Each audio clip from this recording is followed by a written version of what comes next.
My name is Nora Bennett. I am 30 years old, and a few weeks ago I heard my own father say I was too embarrassing to be seen with my brother's new in-laws.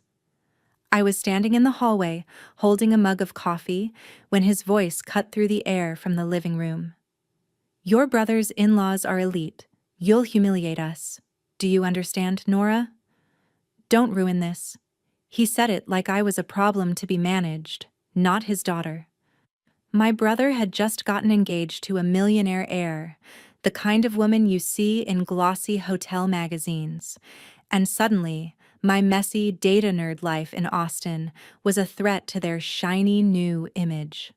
They did not care that I spend my nights rebuilding hotel revenue models and fixing broken booking systems. To them, I was just the awkward girl who asks too many questions at dinner and never knows what fork to use. So while they packed suitcases full of designer outfits for a New Year's Eve engagement party at a luxury resort, I was told to stay home and keep things simple. They didn't want me at the party. They didn't want me anywhere near the people they called elite. And they definitely didn't want anyone knowing I was part of the family. What they did not know was that those same elite in-laws had been working with me for months, under a different name, trusting my numbers to save their business. And on the night they tried to hide me, those in-laws ended up staring at a framed photo, recognizing my face, and screaming my name in front of everyone. Have you ever been treated like the family embarrassment, only to find out you're the one holding all the power? Stay with me, because the way this party flipped from humiliation to payback is something you'll want to hear until the very end. I did not grow up thinking I was embarrassing. As a kid, I just thought I was different.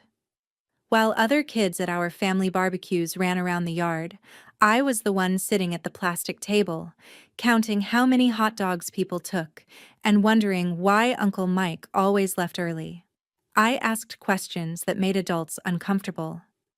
Why do you invest in that company if their debt is so high? Why do you say we're fine with money if mom works 2 jobs? People laughed, then stopped inviting me into conversations. My parents, Thomas and Karen Bennett, would pull me aside afterward. "Nora, can you please just be normal for once? Smile, talk about school, don't interrogate people." Meanwhile, my older brother Ethan was everything they wanted.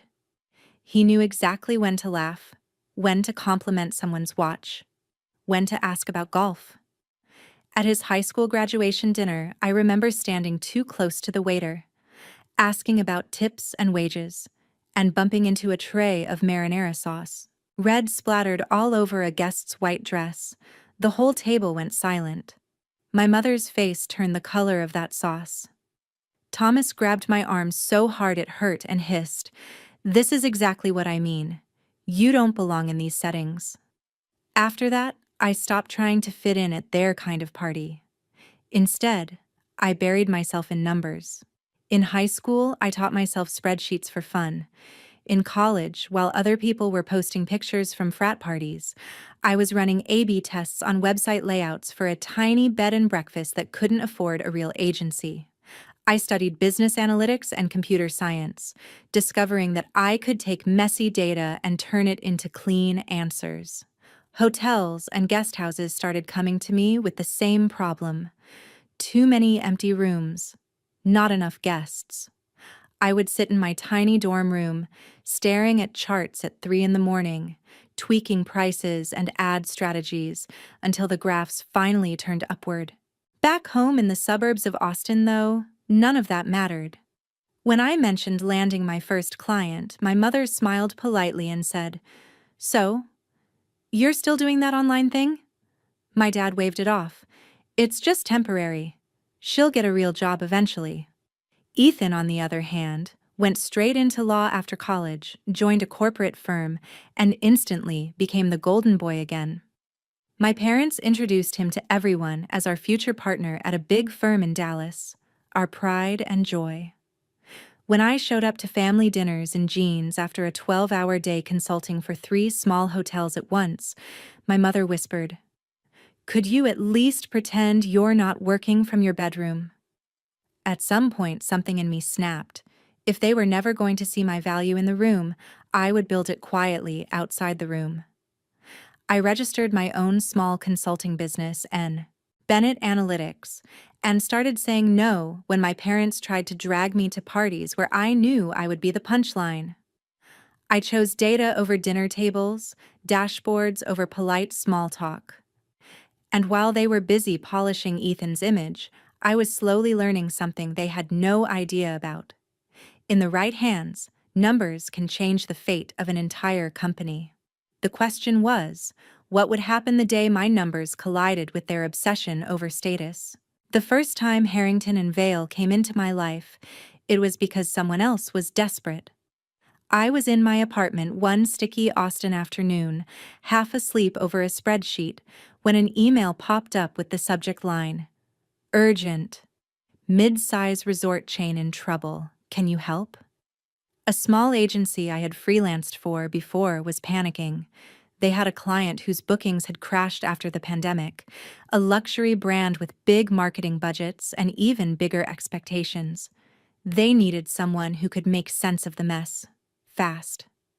That client was Harrington and Vale Resorts, though at that moment it was just a logo and a name in an attachment. A few hours later, my phone rang. "This is Graham Harrington," the voice said, measured but frayed at the edges. "We've been told you can pull numbers out of the fire." I sat up a little straighter. "No camera," he added quickly. "Our connection is awful right now. Let's just keep this on audio." That was fine by me. I liked not being seen. Over the next hour, he laid it all out. Their flagship properties were half empty, competitors were eating their market share, and the last agency had burned through a 7-figure budget with almost nothing to show. "We need someone who actually understands data, not just pretty presentations," he said. "Can you dive into our systems, tell us what's broken, and fix it?" I should have been intimidated, but what I felt was something else entirely: clarity. This was just a very large version of the same puzzle I had been solving for years. I asked for access to their booking system, ad accounts, website analytics. Within days, I was combing through years of numbers, spotting patterns no one on their team had noticed. Their pricing was static in a market that had become insanely dynamic. Their ads were targeting the wrong age groups in the wrong cities. Their website was bleeding potential guests at the checkout step because the mobile form was a nightmare, so I built a plan. We tested dynamic pricing tied to demand curves, shifting rates by tiny percentages based on seasonality and real-time searches. We shut off half their useless ad campaigns and rerouted the budget into high-intent search traffic and targeted social audiences. I mapped out packages for remote workers, staycation families, people who wanted long weekends within driving distance instead of international trips. It was riskier than the safe reports they were used to seeing, and I told them that. Graham paused on the phone, then said, "If your numbers are right, we have nothing left to lose. Do it." For the first round of tests, I even put some of my own consulting fee on the line, structuring part of it as performance-based. If I failed, I would make almost nothing. If it worked, both of us would win. The first month, the graphs moved a little. The second month, they bent hard upward. Booking rates climbed, revenue followed, and even the board stopped breathing down Graham's neck. He called me late one evening, his voice lighter than I had ever heard it. "You have no idea what you've done for us, Nora. Our team is putting together a case study wall at our main resort to celebrate the turnaround.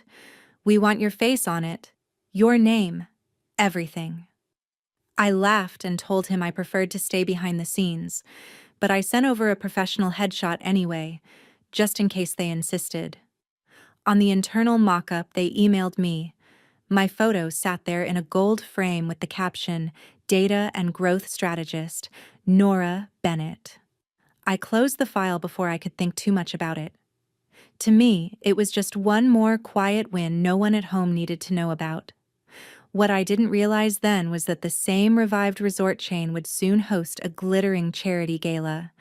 And at that gala, my polished older brother Ethan would meet a woman named Lila Harrington, the millionaire heir my parents would fall in love with long before they ever accepted me. Ethan called me about 3 months after that first big turnaround for Harrington and Vale, his voice bright in a way I recognized from every time he thought he was leveling up. "Hey, you free to grab coffee?" "I have news."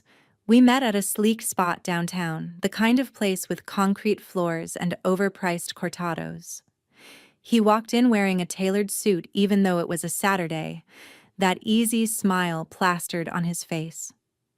I could tell before he said a word that whatever he was about to tell me would make our parents very, very proud. He didn't even let me finish my hello.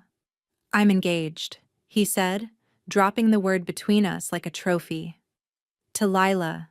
Lila Harrington." The name hit me like a glitch in my brain. Harrington. "As in Harrington and Vale?" I asked carefully. "Yeah," he said, eyes shining. "Her family owns this insane resort empire. They host charity events and political fundraisers like all the time. Dad is freaking out. In a good way." I forced a smile. I had spent months inside that empire's numbers, saving them from collapse. But in Ethan's world, I was always 10 steps behind whatever image he was curating. "That's great," I said. "I'm happy for you." We talked for a while about the proposal, about the ring, about how our parents reacted. Of course they were thrilled. This is the kind of connection they'd always dreamed of, the gilded doorway into the world they admired from magazines and TV. It wasn't until Ethan finished his story that his expression shifted, as if he'd been saving the uncomfortable part for last. "So, there's a New Year's Eve engagement party," he began, tracing the rim of his cup, "at one of Lila's family resorts. It's going to be huge. Her parents are inviting donors, business partners, a couple of politicians. It's a big deal." I nodded, waiting for the part where he asked if I needed help booking flights or choosing a dress. Instead, he cleared his throat. "Look, Nora," he said, and my stomach went cold. "I think it's better if you sit this one out." I stared at him. "Sit it out? It's your engagement party." "It's a very particular crowd," he said slowly. "Lila's parents, their friends. They're used to a certain environment. You know how you get in those situations." "How I get?" I repeated, my voice sharper. He lifted his hands like a shield. "You ask those heavy questions. You make people uncomfortable. You don't really play the game. Dad thinks it might be too stressful for you." "Too stressful for me? Or too embarrassing for you?" I asked. He winced, which told me everything I needed to know.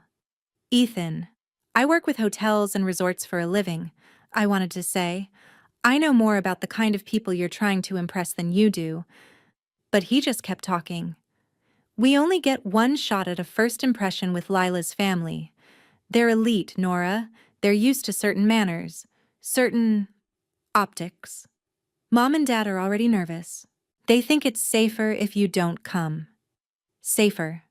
Like I was some unpredictable storm that might ruin his big night. I laughed, but it came out flat. "So I'm not invited to my own brother's engagement party because I don't fit the optics." He couldn't meet my eyes. "It's not like that," he muttered.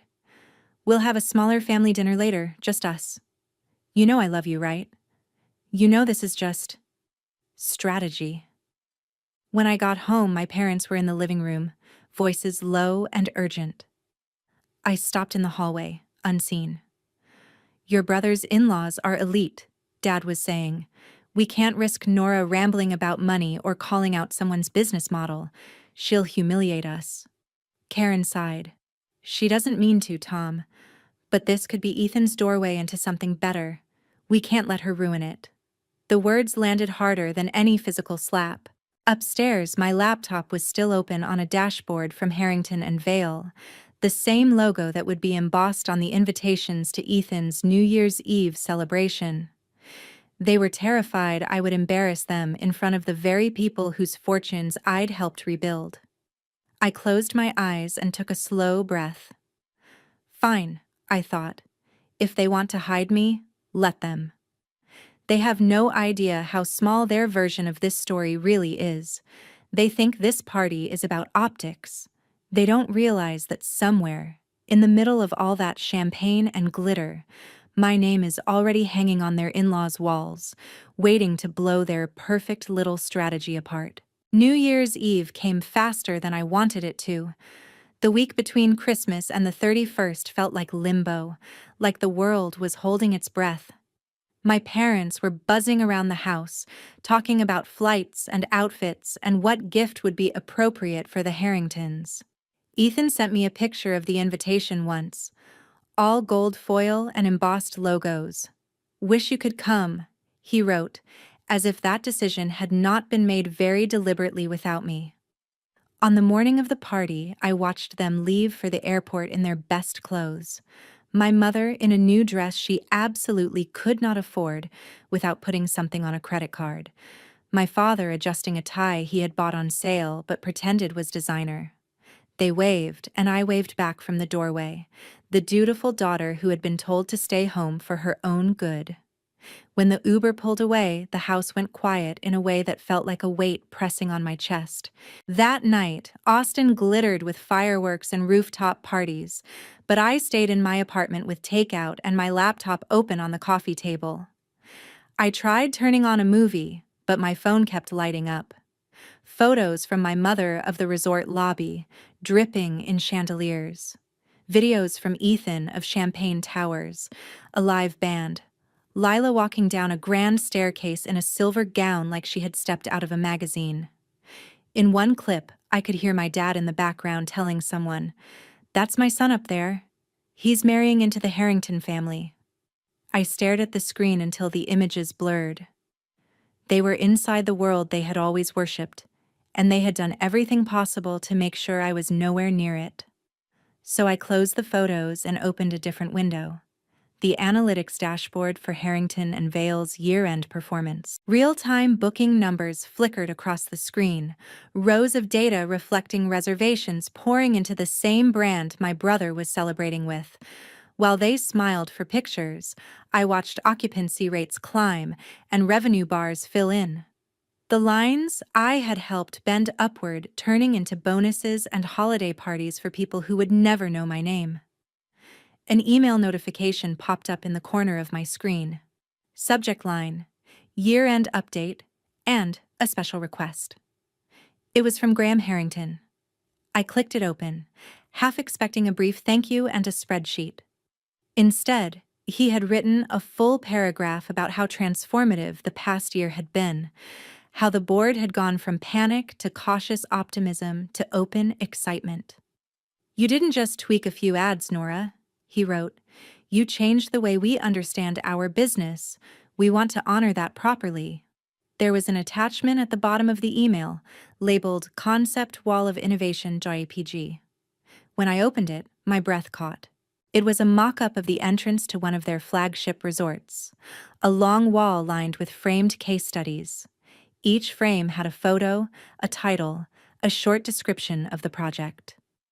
Near the center of the wall was my own headshot, cleaner and more confident than I felt in real life, beneath a plaque that read, "Data and Growth Strategist, Nora Bennett." The description underneath summarized the turnaround I had led. Dynamic pricing overhaul, demand-driven campaigns, recovery from post-pandemic slump. Guests would walk past this wall on their way into conferences and galas, clinking glasses under chandeliers while my face watched from the middle. "We're planning to unveil this at a major partners and family event next season," Graham continued.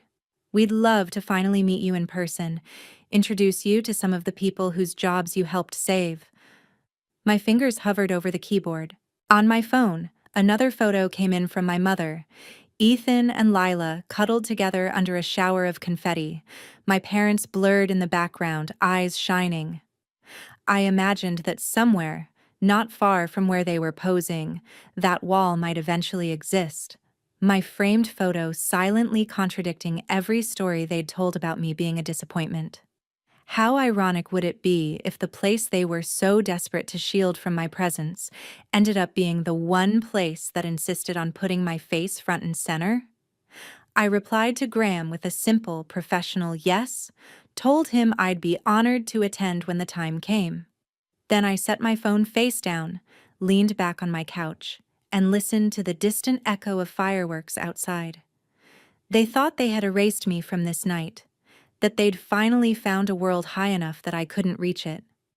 But the truth was sitting right there on my laptop screen in a gold frame, my name stitched into the foundation of their shiny new life. They just hadn't realized yet that the person they were so determined to hide was already woven into every corner of their precious elite circle, waiting for the moment the picture on that wall would blow their perfect image apart. The months after that New Year's Eve felt like someone had quietly turned up the brightness on my life, while my family kept acting like I was still sitting in the dark.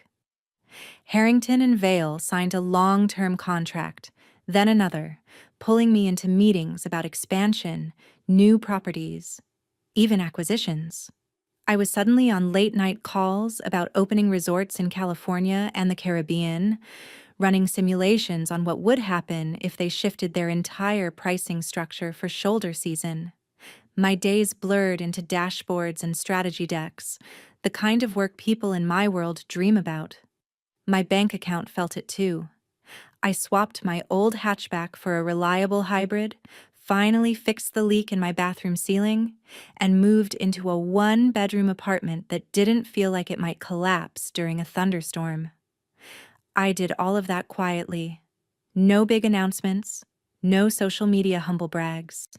I knew exactly how my parents would react if I tried to explain performance-based contracts or retention bonuses. They would smile, nod, and ask if I had thought about applying for a real job at a local office. Meanwhile, Ethan's life looked like a highlight reel. My mom sent me constant updates, photos of him and Lila at wine tastings, charity balls, luxury retreats, screenshots of articles mentioning the Harrington name, with captions like, "Your brother was there last night." Can you imagine? Over Sunday dinners, when I did show up, the conversation revolved around wedding plans and guest lists, and how incredible it was that our family would soon belong at events where people wore tuxedos and talked about offshore accounts.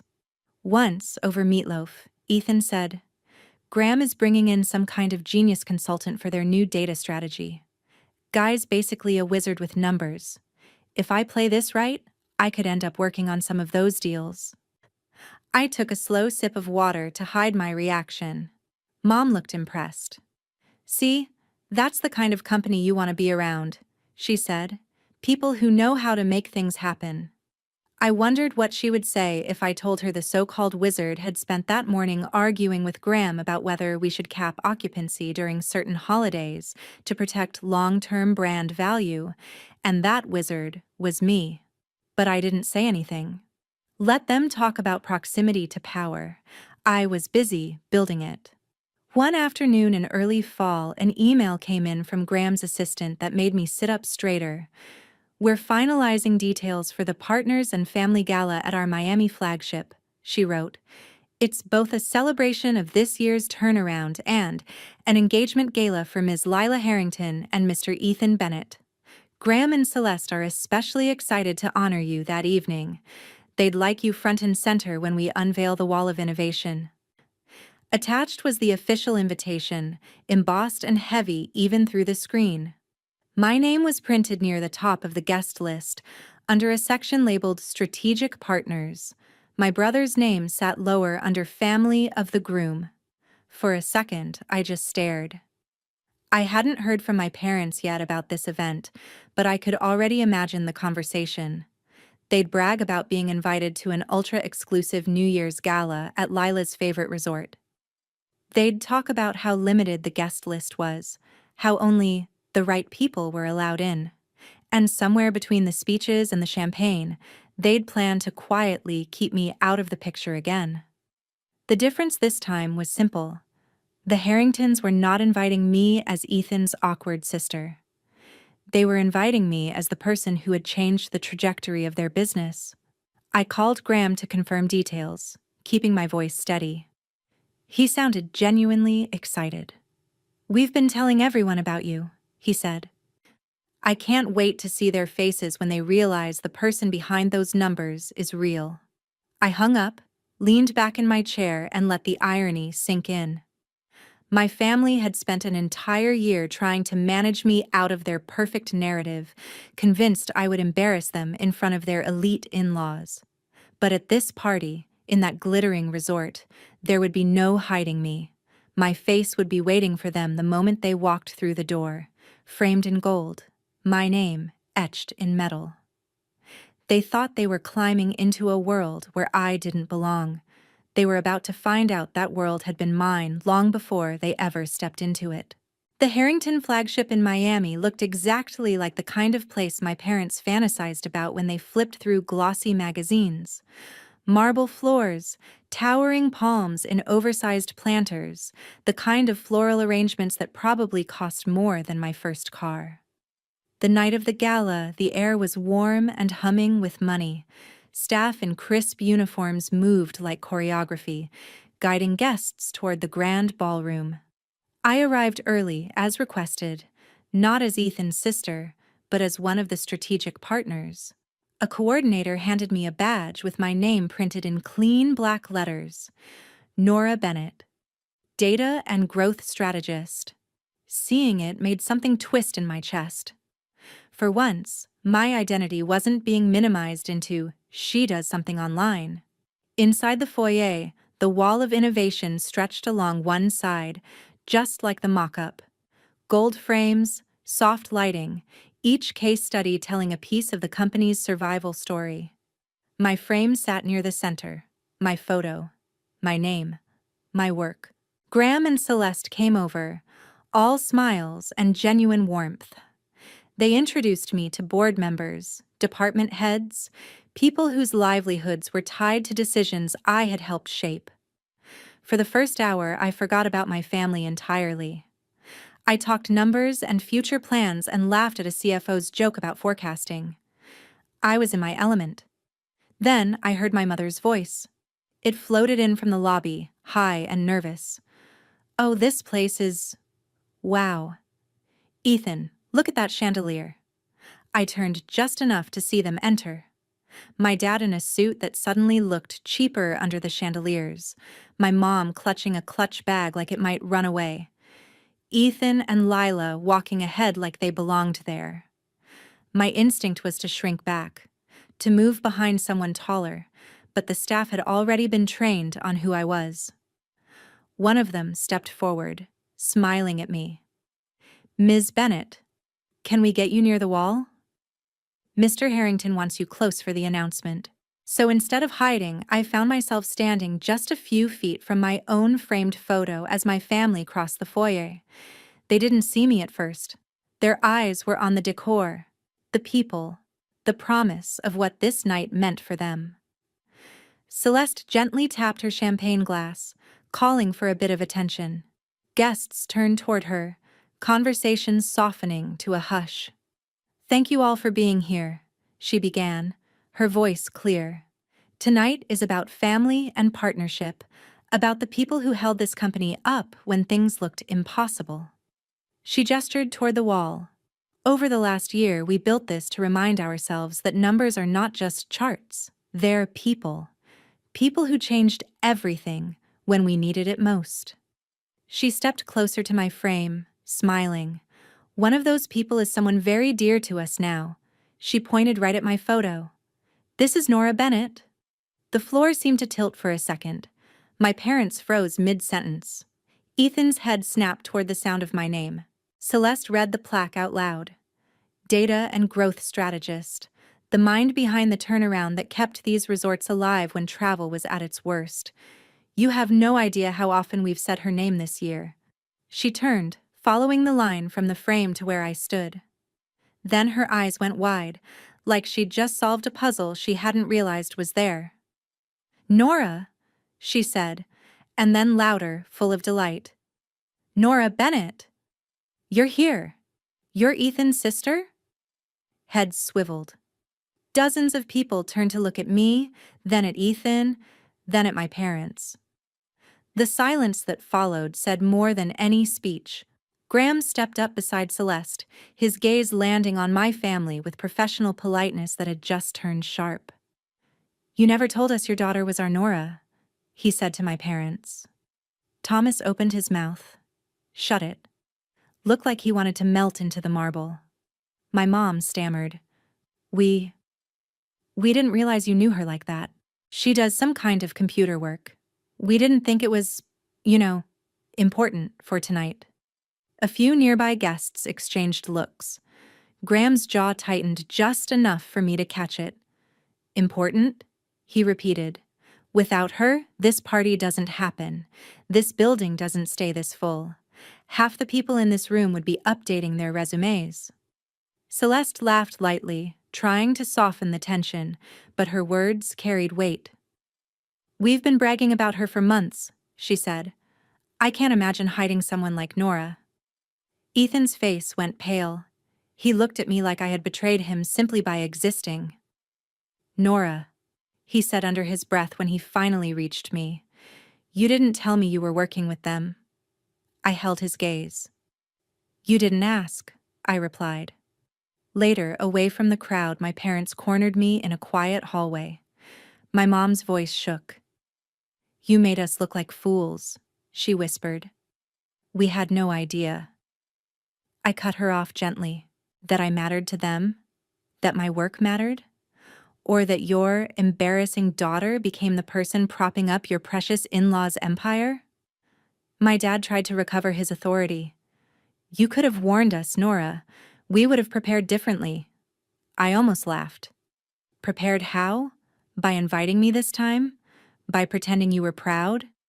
Ethan stepped forward, eyes glassy. "Look, maybe we handled things wrong," he said. "But you know how Mom and Dad are. We just wanted everything to go smoothly." "You do," he added quickly. "Right? Want to be part of this family?" That was the moment something inside me settled. I realized I'd spent years twisting myself into knots chasing a version of belonging that always came with conditions. Don't say too much. Don't ask the hard questions. Don't outshine the person they decided was the star. I took a breath. "I will always be your sister," I told Ethan, "and I will always be their daughter. But I'm done begging to sit at a table where the price of admission is pretending I'm less than what I am. I'm not going to shrink anymore so you can appear bigger." My mom's eyes filled with tears. "Nora, we were just afraid," she said quietly. "Afraid you'd embarrass us." I nodded. "And tonight, you found out the only thing embarrassing was how little you believed in me. That's on you, not on me." Back in the ballroom, when Graham introduced me on stage as a key partner, the applause felt different than any approval I had chased growing up. It wasn't polite clapping from relatives who barely listened. It was people who had seen the results and valued them. People who didn't care if I wore the wrong dress or asked weird questions, as long as I showed up with the kind of clarity that kept their lights on. Standing there, under that soft golden light, I understood something I wish someone had taught me years earlier. Sometimes, the most powerful revenge isn't dramatic or cruel. It's choosing to stop handing your worth to people who only know how to discount it.